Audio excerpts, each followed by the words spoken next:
Well, congratulations. We have, as we're reading through the Bible, officially finished the first book of the Bible. Yes, we can celebrate. That was the easy part, of course, but this week we also turned the page and we continued our story with the book of Exodus. Now, one of my favorite biblical scholars and biblical translators, a guy named Dr. Everett Fox, he was trying to help students understand what Exodus is about. We know Genesis is a book of origins, but what is Exodus helping us understand? He's in Worcester, Massachusetts. Worcester, I can't ever say that right. Anyway, he said, imagine a book about, not Exodus, but think about American history. He said, imagine a book, and it's not hard to imagine a book like that. He said, imagine the first section of this book is on the American Revolution, and it has some biographical material on a few of the founding fathers. It focuses on the outbreak of the war and some of the key battles. And then the second section of this book on our American origins is a description of the Constitutional Convention with some of the more important speeches and discussions shared. And then the third section is actually an outline of the text of the Constitution itself, just as written. And then finally, in the last section, we have original blueprints and the city grid for the new Capitol in Washington, D.C., interspersed with a few accounts of the first president's inaugural addresses. He said, I wouldn't doubt there is some textbook out there that follows that exact outline. He said, what would the underlying message of a book like that be about our country's origins? Because he said, we're certainly dealing with more in a book like that than just a straight journalistic description, who, what, when, where, and how. He said, it's more than a legalistic discussion of constitutional law. It's more than a technical presentation for architects. He said, a book like that carefully selects what it shares and how it shares it as a way of presenting the ideals of America. We lift up and we tell the stories that explain who we are and how we got to be where we are. It presents our ideal self-image. The story would be told in a way that mirrors who we think we are at our best. Well, Fox says this is how the book of Exodus unfolds. That Exodus conveys more than just information about who, what, when, where, and how, more about events and people and places. It's a story that represents and reflects who God is for Israel and who God is calling Israel to be for God. Indeed, the story of Exodus is the single most important story for people in the Jewish faith. And it's probably the most important story for us as Christians after the story of Jesus. Margarita Vega, who wrote our Bible year materials, says this: the Exodus is so significant that for the rest of our journey this year through the Bible, we're going to lose count of the number of times the authors of the books of the Bible refer back to this story of God freeing his people from slavery in Egypt through the waters, across the wilderness, and toward the promised land. The Exodus forever shapes the consciousness of an entire faith. The Exodus would forever remind the Israelites of who God was, who they were called to be, and what they were called to do. Or to put it another way, from a quote I just came across yesterday and slipped it in here to the sermon, stories are not for believing or for disbelieving, they are for understanding. And as we read the story of the Exodus, what is it that is helping us understand about God and about our salvation? Exodus is a big deal. I always focus on Genesis because we have the stories of the origins and of Abraham and Isaac and Jacob, but Exodus for the Jewish faith and for really seeing how God's plan of salvation unfolds is equally important, if not more important. And the book of Exodus picks up where Genesis ends. Abraham's grandson Jacob has led his large family down to Egypt. We read that story at the beginning of this week with the readings assigned for those days, the stories from Genesis chapter 37 through 50. But the short version is simply this: Joseph was his father Jacob's favorite son.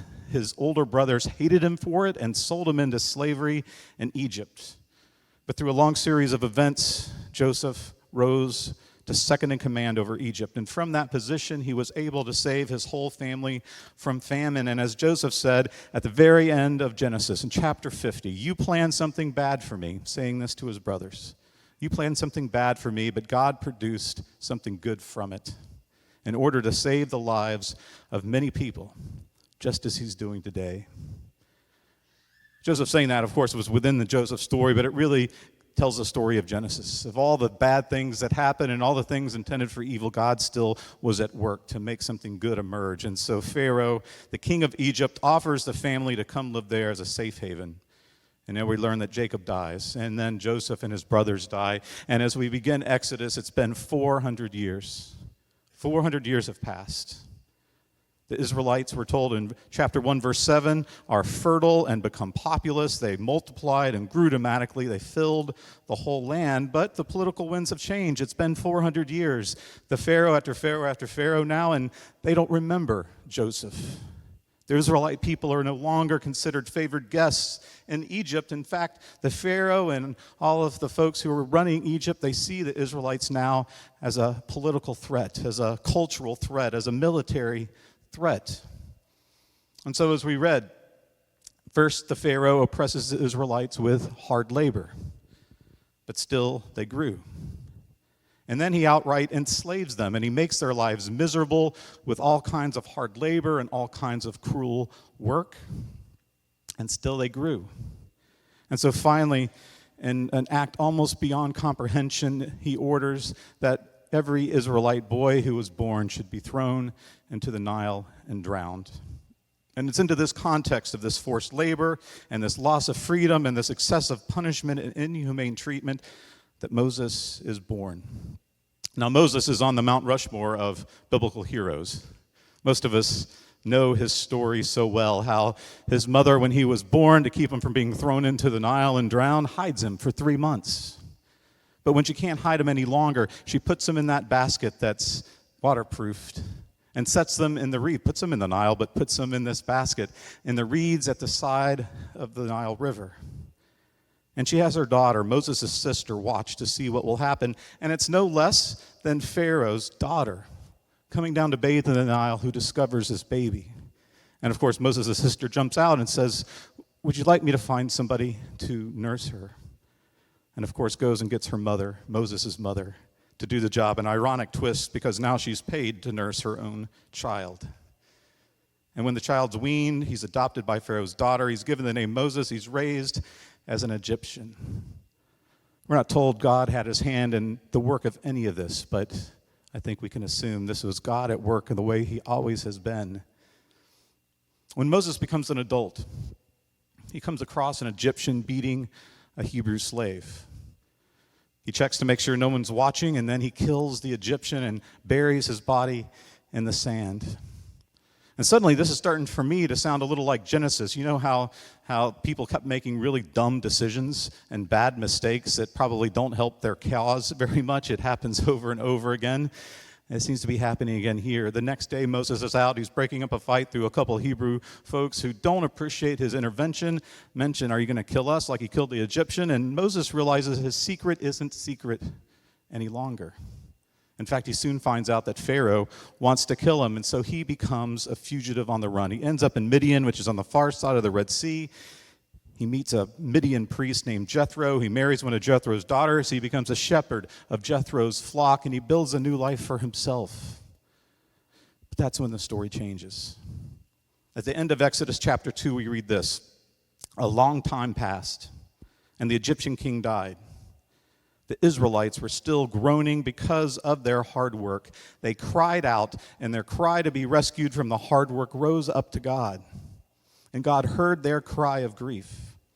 And God remembered his covenant with Abraham, Isaac, and Jacob. God looked at the Israelites, and God understood." And that brings us to the famous story of the burning bush. Moses sees this bush in flames, but it isn't burning up. So he goes to check it out, and as he approaches, he hears God's voice from the fire. "Don't come any closer. Take off your sandals because you're standing on holy ground." And then God continues, "I am the God of your father, Abraham's God, Isaac's God, Jacob's God. I've clearly seen my people oppressed in Egypt. I've heard their cry of injustice because of their slave masters. I know about their pain. I've come down to rescue them from the Egyptians in order to take them out of the land and bring them to a good and broad land, a land that's full of milk and honey. Now the Israelites' cries of injustice have reached me. I've seen just how much the Egyptians have oppressed them. So get going. I'm sending you to Pharaoh to bring back my people, the Israelites, out of Egypt. Now, in what becomes yet another biblical theme, you would think after hearing a voice out of a burning bush that wasn't burning up, you would go, yes, sir, and go on your way. But over the next chapter and a half, Moses tries to get out of it. He sits and he argues with God, not once, not twice, but 4 times. He does everything he can to not have to do this thing God has asked him to do. Now, in response, God gives him demonstrations of divine power. God gives him assurance after assurance. He says, I know this is not going to be easy. I know Pharaoh's going to resist this, but I'm going to send plagues. You're not in this alone. And then in the middle of chapter 4, my favorite part, when Moses, on his 4th attempt to get out of this, says, Lord, I've never been able to speak well. Not yesterday, not the day before, certainly not now, since you've been talking to your servant. I have a slow mouth and a thick tongue. One sympathizes. In fact, I kind of need some water. Then the Lord said, you know what, Moses, I hear you, but who do you think gives people the ability to speak to begin with?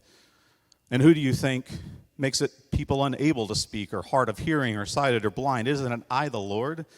Go. I'll teach you what you need to say. I'll give you the ability to say it. And then Moses says this, please, Lord, just send somebody else. Can't put it more succinctly than that. I know I've certainly felt that way from time to time.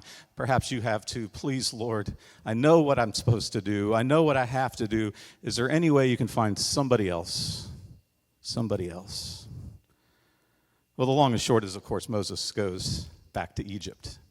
And we're introduced to this main part of the story this is just like great Sunday school stuff. I remember this from my time growing up, because we had the flannel board with the little cutouts that were moved around by the teacher. We've come a long way from flannel boards, but they're still near and dear to my heart. We have these great plagues.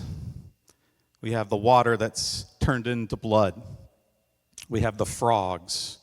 We have the lice or the gnats that rise up from the dust. We have the flies, the pestilence of livestock, the boils, the hail, the locusts, the darkness. Plague after plague after plague after plague. One of the things that's kind of behind this text that you don't know just from reading Exodus is that in the Egyptians' understanding of all of their gods, and they had all these multiple gods, each of these plagues is showing God's power over one of their gods, whether it's the god of the Nile, of their dust, or even Ra, the god of the sun, with God bringing darkness. But still, with all of these things, Pharaoh does not relent. Let my people go. Sometimes he'll say, okay, you can go. Oh, just kidding, come back. No, you can go, no, come back. Over and over and over. Now, to be fair, Moses has been trying to trick him. Moses goes to Pharaoh and he says, I would like to take my people out to worship our God, to offer sacrifices to our God. And Pharaoh's okay with that, but Moses is like, no, we have to go 3 days out. Well, why do you have to go that far? Just we have to. Oh, and we need to take our wives and our children with us.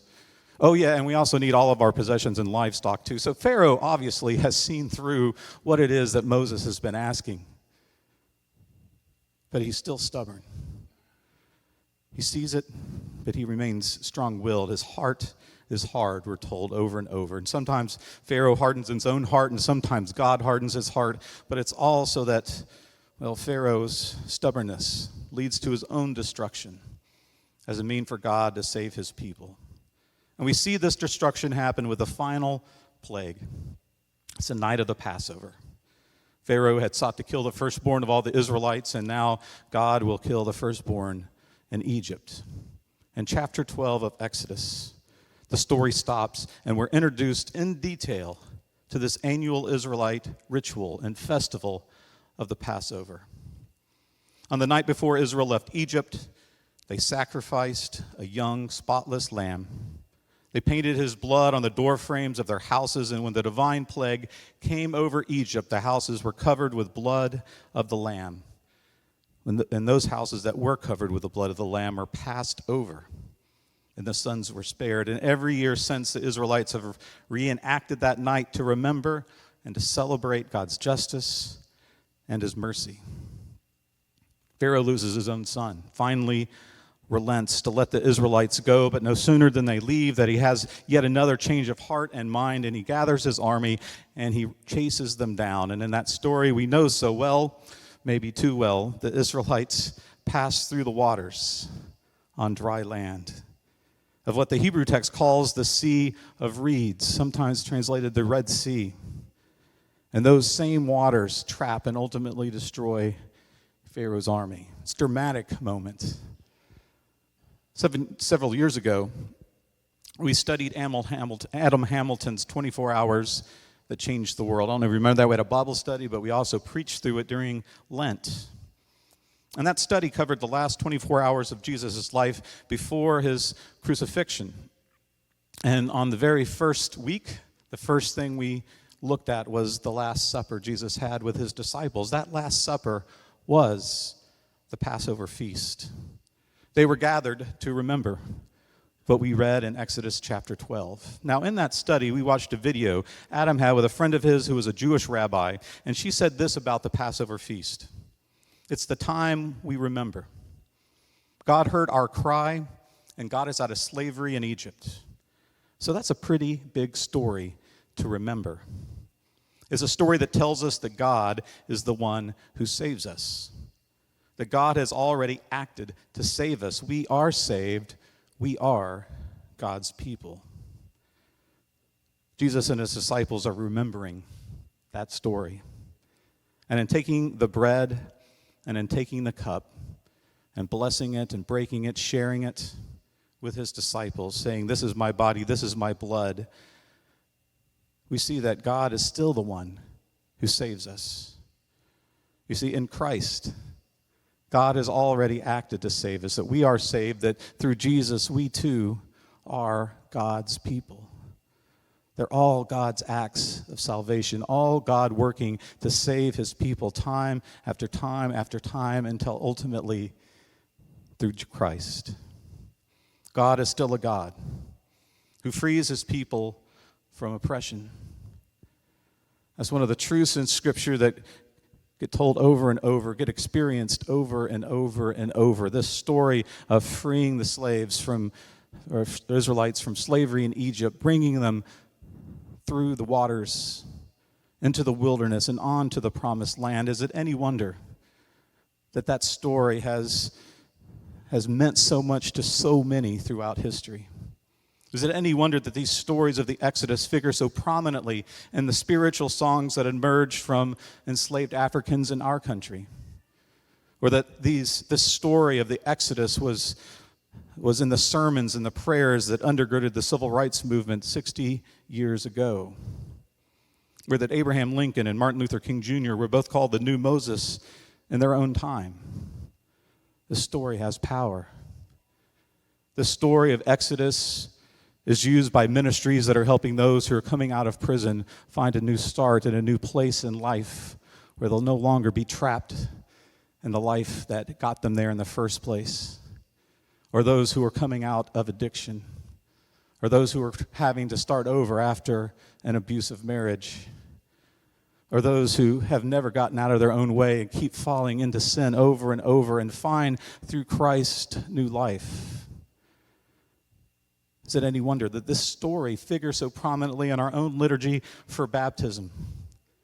The salvation through the waters. In truth, the Bible makes no distinction between the spiritual and the physical, between the mental, emotional, and the psychological. The Bible draws no distinctions between the personal and the cultural. Pain is pain. Oppression is oppression. Sin is sin. And God is the one who saves us from it all. God still sees the oppressed. God still hears the cries of injustice and of grief. God still knows his people's pain. God still understands. That was those words in Exodus 2 and 3. That God sees, hears, knows, and understands. And God calls us to do the same. To see, to hear, to know, to understand the struggles that are still happening in our world today, the struggles that are still happening right here in Ocala, the struggles that many are going through in this very congregation, the struggles that are in our own homes and in our own hearts. Do we know the good news that God sees, God hears, God understands? God is the one who saves us. God has already acted to save us. We are saved. We are God's people. That's the story that the scriptures tell us. And that's our story. That's our story too. May it be so.